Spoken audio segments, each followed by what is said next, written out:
అమ్మ నువ్వు పార్టీలో కలుస్తాను చాలా జిద్దుగా ఉన్నావు.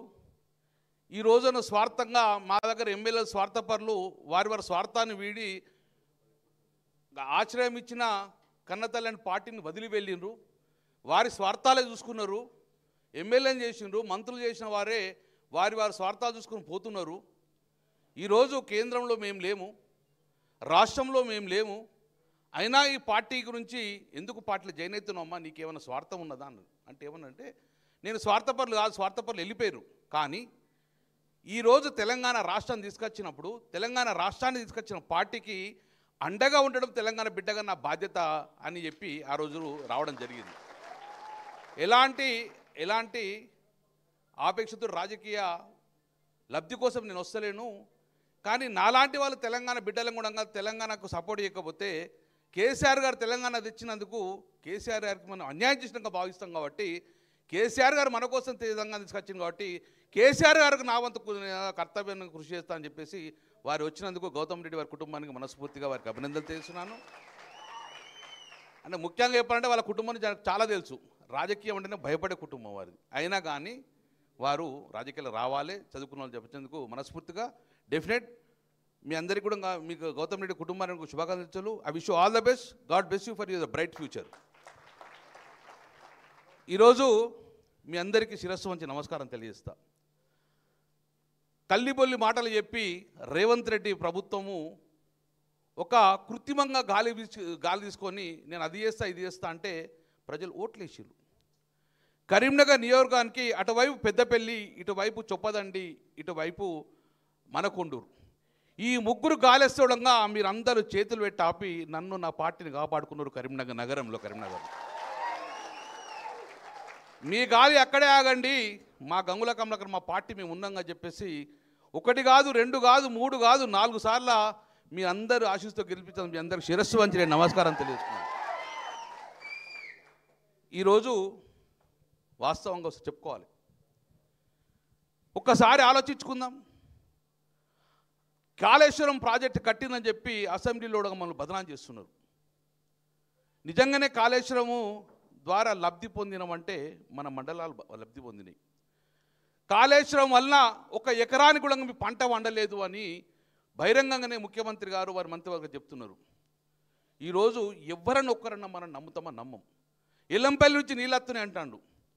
మేము కేటీ రామారావు గారికి చెప్తున్నాం, కరీంనగర్లో కొత్తపల్లి మండలం, ఎల్లంపల్లి ఎప్పుడో కట్టిరు, కొత్తపల్లి మండలంలో ఇక నీళ్లు రావు మాకు, ఈ వ్యవసాయ భూములను ఎడారిగా అయిపోతున్నాయి, వరద కాలువ కట్టినరు, నీళ్ళు అచ్చతలేవు అని కృత్రిమంగా వీళ్ళు ఒక ఎడారి లాగా తయారు చేసుకొని మొత్తాన్ని కూడా ఒక బీడు భూములుగా మార్చింది కొత్తపల్లి మండలంలో. అన్ని ఫ్యాక్టరీలకు అమ్ముకుంటున్నాం. నేను పోయినప్పుడు 2014 పోతుంటే అందరు రైతు బిడ్డలే, గ్రామాలకు పోతే బాధ. నేను కూడా రైతు బిడ్డాను. ఏమైంది అంటే నీళ్ళు లేవు, మేము కుటుంబ వ్యవసాయం, ఎట్టి పరిస్థితుల్లో మా భూములు అమ్ముకోవడం తప్పేం లేదు, మేమందరం ఇట్లా నెర్రలు వాడిన భూములు చూసుకుంటున్నా కలత చెందుతున్నాము, తెలంగాణ వస్తే నీళ్ళు వస్తేనే భావాలతో ఉండని చెప్పినప్పుడు ఎడారిగా ఉన్న ప్రాంతంలో ఆ రోజు కూడా నేను 2013లో పోయినప్పుడు అధికారులు ఇసుకపోయినా, లే సార్ ఈ మండలంలో ఒక బొట్టు నీళ్ళు కూడా రావు, వరదకాలు కట్టేసినాం, నీళ్ళు ఎక్కడి నుంచి వస్తాయని చెప్పేసి ఎడారిగా మారుడే అని చెప్పేసి అన్నారు. ఆ రోజు నేను పోయిన చాలామంది మధున్నాడు, పిల్లి మహేష్ ఉన్నాడు, అందరం కలిసి పాదయాత్ర చేసుకుంటూ విన్నాం. ఎందుకు నీళ్లు రావన్నాం. నీళ్లు రావు అని చెప్తే నా ఎండ దగ్గర ఒక 100 మంది రైతులు, ఆ పెద్ద మన బద్దిపల్లి, తర్వాత బావుపేటోళ్ళు ఉండగా పెద్ద ఇంకన్నా అందరం నడుచుకుంటూ విన్నాం. ప్రపోజల్ తయారు చేసినాం, పెద్ద సార్ దగ్గరికి పోయినాం, కేసీఆర్ సార్ దగ్గరికి. సార్ మాకు ఇక్కడ ఒక పాయింట్ దొరికింది, నడుచుకుంటూ పోయేది ఒక పాయింట్ దొరికింది, గత 10 సంవత్సరాల నుంచి నీళ్ళు లేక ఎండిపోయిన ఒక పాయింట్ దొరికిందని ఎర్రటి ఎండలు మేము అందరం నడుచుకుంటూ పోయినాం, మొత్తం ఎర్రటి ఎండలు నడుచుకుంటూ పోయినాం. ఆ పాయింట్ దొరికింది. అక్కడ నుంచి నడుచుకుంటూ వచ్చి సార్ దగ్గరికి పోతే అప్పుడు హరీష్ రావు గారు చెప్పేసి ఆ రోజు తూము శాంక్షన్ చేసుకున్నాం. తూము శాంక్షన్ చేసినాం. కాళేశ్వరం ప్రాజెక్టు కట్టకముందు ఒక బొట్టు రాదు. కాళేశ్వరం ప్రాజెక్టు కట్టగానే అదే కేసీఆర్ ఓపెన్ చేసినప్పుడు ఆ నీళ్లు చక్కగా వచ్చి సుందిళ్ళలో పడ్డాయి. సుందిళ్ళ నుంచి డైరెక్టు మేడారం, ఎల్లంపల్లి పడ్డాయి, ఎల్లంపల్లి నుంచి మేడారంకి వచ్చేసినాం. మేడారం నుంచి డైరెక్టు వరదకాలు వచ్చి మొదటి తుమ్లకెళ్ళి నీళ్ళు ఏంటంటే మన ఆచంపల్లి తుమ్లకెళ్ళి మన నాగులమల్ల తుమ్ల మొదటి నీళ్ళు పడ్డాయి. ఆ రోజు నీళ్ళు వచ్చినప్పుడు రాత్రి చూస్తే కేసీఆర్ గారు కటౌట్లు ముంచిరు, నన్ను కూడా ముంచినాను. అంటే అంత ఆనందోత్సవంతో ఉన్నాక కేటీ రామారావు ఇప్పుడు రామన్న మీరు చెప్తున్నా, ఈరోజు బీడు భూములున్న భూములన్నీ కూడా మొత్తాన్ని కూడా పంట పడి భూమికి బరువు పంట పండింది. కొత్తపల్లి మండలంలో ఒక ఇంచు కూడా జాగా లేకుండా అద్భుతంగా పండుకున్నాం. అది కేసీఆర్ గారి కాళేశ్వర జలాలతోటి ఈరోజు అద్భుతంగా నింపుకున్నాం. అవునా కాదు? ఒక్కసారి చెప్పుని. ఇది ఆ రోజు అప్పుడు అనిపించింది, కేసీఆర్ గారి హయాంలో ఒక ఎకరం భూమి ఉంటే ధనవంతుడు, కాంగ్రెస్ హయాంలో ఒక యూరియా బస్సు ఉంటే ధనవంతుడు అయిపోయింది. ఇప్పుడు ఒక యూరియా బస్సు ఉంటే ధనవంతుడు అయిపోయింది. కేసీఆర్ దగ్గర ఒక ఎకరం ఉంటే పంట పండించి కోటీశ్వరుడు అయిపోయి ధనవంతుడు. ఈరోజు చెప్పులు పెట్టుకొని యూరియా బస్సు అయితే కోటీశ్వరుడు ధనవంతుడు పరిస్థితులు ఈరోజు తీసుకొచ్చారు. నేను అదే అంటున్నా, 2014 మందన చూసినాం మనం, 2014 కన్నా ముందు చూసినాం పరిస్థితి. పోలేదా? ఎండిపోయిన నారు, కాలిపోయిన మోటార్లు. ఈరోజు నీళ్లు లేక నేను పోతే కూడా కుండలు బయటకెచ్చి బిందెలు బయటకెచ్చి నీళ్ళ కోసం ఆడే పరిస్థితి. 40-50 సంవత్సరాలు గోస చూసినాం. మరి కేసీఆర్ రాగానే స్విచ్ ఆన్ చేసినట్టే నీళ్ళు వచ్చాయి, కరెంట్ వచ్చాయి, రైతు బంధు వచ్చాయి, భూమికి బరువంత పంట వండే. నేను ఎప్పుడన్నా ఏ ఎమ్మెల్యే ఊరికోతే కూడా ఏమే ఎమ్మెల్యే సాబ్ గా రోడ్ వేయవా అంటారు, ఎమ్మెల్యే సాబ్ ఈ బిల్డింగ్ కట్టవా అంటారు. కానీ కరీంనగర్ మండలంలో కొత్తపల్లి మండలంలో ఏ ఊరికైనా ఈ రోడ్డు కావాలని అనకుండా చేసిన ఘనత ఈరోజు కేసీఆర్ ప్రభుత్వం, కేటీఆర్ ప్రభుత్వం. ఎన్ని రోడ్లు, ఎన్ని బ్రిడ్జులు, ఎన్ని కెనాళ్ళు, ఎన్ని చెక్ డ్యాములు కట్టడం వలన కొత్తపల్లి మండలం కానీ కరీంనగర్ మండలంలో ఎక్కడన్నా ఇంచు భూమి బీడుగున్నదా? ఇప్పుడు ఇంచు భూమి అని బీడుగున్నదా? ఉన్నోళ్ళు చేరి ఒక్క ఇంచు భూమి అని బీడుగున్నదా? లేదు. అద్భుతంగా కాళేశ్వరం పంట మనకు పండింది అంటా ఉంటారు కావచ్చు, రాజకీయ ప్రేలాపతో మాట్లాడతారు, రాజకీయంతో మాట్లాడతారు. కానీ గుండె మీద చేసుకుంటే నేను నాలాంటి రైతు చెప్తాడు, కాళేశ్వరం నీళ్ళు లేకపోతే ఇది మరో రాజస్థాన్ ఎడారిగా మారుతుండే, కేసీఆర్ లేకపోతే తెలంగాణ రాకపోతే మళ్ళీ ఈ భూములన్నీ అమ్ముకునే పరిస్థితి వచ్చింది. అందుకే కేసీఆర్ రావడం వల్ల, తెలంగాణ తేవడం వల్ల ఈరోజు భూమికి బరువు పంట పడ్డది. అటు కాళేశ్వరం నీళ్ళతో కానీ దీంతో కానీ మానేడ్ డ్యాము, మిడ్డిమార్ ఇవన్నీ నిండి కూడా అటు తాగునీరుకు సాగునీరు లేకుండా చేసిన ఘనత ఈరోజు కేసీఆర్ గారి ప్రభుత్వం, తెలంగాణ రాష్ట్ర ప్రభుత్వం.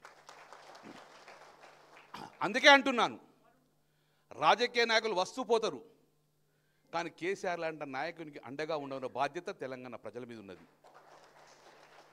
తన సర్వం త్యాగం చేసి కేసీఆర్ గారు తెలంగాణ ఇస్తే కేసీఆర్ కోసం మనమేమి ఇచ్చినామండి? ఆపదలు ఉన్నప్పుడు, కష్టకాలం ఉన్నప్పుడు కేసీఆర్ గారు ఉండడమే మన మానవ జన్మిగా ఉంటున్నాం. కూడా కేసీఆర్ అండగా ఉండవలసిన బాధ్యత మన మీద ఉన్నది. కాబట్టి గౌతమ్ రెడ్డి లాంటి వాళ్ళు కూడా చాలామంది వచ్చి మేము సైతం మీ పార్టీకి సపోర్ట్గా ఉంటున్నాను. కరీంనగర్ రోడ్లు, కేటీ రామారావు గారు లేకపోతే కరీంనగర్ రోడ్లు ఒక కిలో నూనె వస్తే కూడా కిలో నూనె ఎత్తుకునే పరిస్థితి వచ్చింది. అంత అద్భుతంగా రోడ్డు తయారు చేసినాం. నా పని ఏం లేకపోతుండే, కేసీఆర్ గారు చూడంగానే నన్ను చూస్తేనే కోపానికి వస్తుండే, ఇంకే తీసుకుపోతావా పైసలు పరిస్థితి వచ్చింది. కేసీఆర్ గారికి కేటీ రామారావు విసుకొచ్చేదైనా మంచి పర్లేదు, కానీ 1000 కోట్ల రూపాయలు తీసుకొచ్చి కరీంనగర్ నగరాన్ని అద్భుతంగా డెవలప్ చేసినాం. హైదరాబాద్ రావడం, కేసీఆర్ గారిని కేటీఆర్ని కలవడం, జీవో తీసుకుపోవడం, 40 కోట్లు 50 కోట్లు 100 కోట్లు తీసుకొచ్చి కరీంనగర్ అద్భుతంగా చేసినాం. 22 నెలలే 22 రూపాయలు వచ్చినాయి. ఎక్కడన్నా అటు కేంద్ర ప్రభుత్వం రూపాయి దేలే, ఇటు రాష్ట్ర ప్రభుత్వం రూపాయి దేలే. 22 నెలలే నువ్వు కొత్తగా రూపాయి శాంక్షన్ చేసుకోవచ్చు. కేటీ రామారావు కేసీఆర్ గారు ఇచ్చిన 300 కోట్లు ఉన్నాయి కదా, గా పనులు చేసి చాలు, నువ్వు అంతకన్నా ఎక్కువ అది కూడా పనులు చేయకుండా స్విచ్ ఆఫ్ చేసినట్టు పనులు ఆగిపోయినాయి. ఎంత దరిద్రం పరిస్థితి వచ్చిందంటే ప్రజలు రోడ్ల మీదకి వచ్చి మేము పన్ను కడుతున్నాము, మాకు రోడ్లే అనే పరిస్థితి వచ్చింది. ఉన్నది 10 సంవత్సరాలు అక్కడ చూసినావు, ఎక్కడన్నా కనబడ్డది? ఎక్కడన్నా ఎందుకు ఈ పరిస్థితి దోపరించింది? పట్టించుకున్న పరిస్థితి లేదు, ఏ పరిస్థితి లేదు. అందుకే నేను సోదరులు ఒకటి చెప్తున్నాను, రాజకీయ నాయకులు ఉంటాం పోతాం, కానీ మా పార్టీలో వచ్చి స్వార్థ రాజకీయాలు చేసుకురు. కేసీఆర్ వాళ్ళు మంత్రులు చేసిండు, కానీ స్వార్థం విడిచిపోయినరు. నిజమైన తెలంగాణ బిడ్డ ఎప్పుడు కేసీఆర్ వెంబడే ఉంటాడు. ఆ రకంగా మనం ఉన్నాము. ఇక మాకేం లేదు, 4 సార్లు గెలిచినాం. మా ఎన్నికలు ఇప్పుడు లేవు. మీరు మమ్మల్ని గెలిపించారు, ఇక మిమ్మల్ని గెలిపించే బాధ్యత మాది. ఇప్పుడు మిమ్మల్ని గెలిపించాలి. మీరు పార్టీకి అండగా ఉన్న వ్యక్తులను మీరు గెలిపించే బాధ్యత మేమే తీసుకుంటాం. మా బాధ్యత. రామన్న వస్తాడు, తీసుకుపోతాం. ఒక్కటి మాత్రం చెప్పగలుగుతాం, ఈరోజు రాజకీయ నాయకులందడంగా కరీంనగర్లో ఇప్పుడు మళ్ళీ కూడా మొన్న సర్వే ఇచ్చిన ఎలక్షన్లు ఎట్లయితే అని ఏ ఒక్కటి కూడా ఆ సర్వేలో రిపోర్ట్ రాసిండ్రు. మరి మీరు ఎందుకు వేస్తున్నారు అంటే ఒక 50 రిపోర్ట్ల వీడియోలు ఉన్నారు. 40 సంవత్సరాల క్రితం ఇక్కడ ఇల్లు కట్టుకున్నా, 40 సంవత్సరాల కూడా ప్రతి ఆఫీస్ చుట్టూ తిరిగిన, పన్ను కట్టిన, 40 సంవత్సరాలు నా ఇంటి ముందు ఒక్క రోడ్ వేయలేదు. ఈరోజు బీఆర్ఎస్ ప్రభుత్వం వచ్చాక రోడ్ వేసిండ్రు. ఆ కంప్లీట్ కావాలంటే 22 నెలల ఎవరు రాలేదు, కేంద్రం లేదు, రాష్ట్రం లేదు. ఈ రోడ్ వేసింది గంగుల కమలాకర్ పార్టీ కాబట్టి ఏ రోడ్ చూసినా మేము వేసినాం కాబట్టి మళ్ళీ వాళ్ళకెత్తేనే అభివృద్ధి జరుగుతున్న ధోనిలో ప్రజలు ఉన్నారు. కాబట్టి సోదరులు ఎక్కువ సమయం తీసుకోము. కరీంనగర్ నియోజకవర్గం అనేది బీఆర్ఎస్ పార్టీ కంచుకోటగా ఉన్నది. దేనికోసము కేసీఆర్ గారు, కేటీఆర్ గారు ఇది మా జిల్లాగా, నా కాన్స్టిట్యూన్సీగా, ఎందుకంటే కేసీఆర్ గారు ఎప్పుడు ఇష్టమైన జిల్లా కాబట్టి అద్భుతంగా డెవలప్ చేసుకున్నాం మనం. ఈరోజు సౌత్ ఇండియాలో ప్రప్రదంగా కేబుల్ బ్రిడ్జ్ తీసుకొచ్చినాం, మానేరు రివర్ ఫ్రంట్ తీసుకొచ్చినాం. భారతదేశంలో ప్రప్రదంగా మున్సిపాలిటీలో 24 గంటల నీళ్ళ కోసం ప్రయత్నం చేసాం. కేటీ రామారావు కూడా ఓపెన్ చేశారు. రోజు నీళ్ళు ఇచ్చినాం, 24 గంటలు నీళ్ళు ఇద్దాం అనుకున్నాం. లాస్ట్కి వీళ్ళు వచ్చినాక 4 రోజుల కోసం నీళ్ళు ఇచ్చే పరిస్థితికి వచ్చింది. రోజు రోడ్లు మొత్తం డ్యామేజ్ పరిస్థితి వచ్చింది. అందుకే సోదరులారా, అభివృద్ధి కంటిన్యూ కావాలంటే బీఆర్ఎస్ పార్టీ మళ్ళీ అధికారం రావాలి. బీఆర్ఎస్ పార్టీ ఒక్కటే ఈ రాష్ట్రం యొక్క అభివృద్ధి మీద ఆలోచిస్తారు. అందరూ ఉండగా మేము ఎమ్మెల్యే అయిపోయినా మాకేం పని అనుకోవద్దు, మేము అనుకుంటలేము. ఈ రాష్ట్ర అభివృద్ధిలో పాలు పంచుకోవాలంటే డెఫినెట్గా మళ్ళీ రేపు కేసీఆర్ గారు ముఖ్యమంత్రి కావాలి, బీఆర్ఎస్ పార్టీ అధికారం రావాలి. వచ్చినట్టే మళ్ళీ పరుగులు ఎత్తుతూ ఉంటాయి. ఇప్పుడు ఈరోజు మళ్ళీ అభివృద్ధికి ముందుకు పోవాలని చెప్పుకుంటూ ఈరోజు కేటీ రామారావు గారు జాయిన్ చేశారు.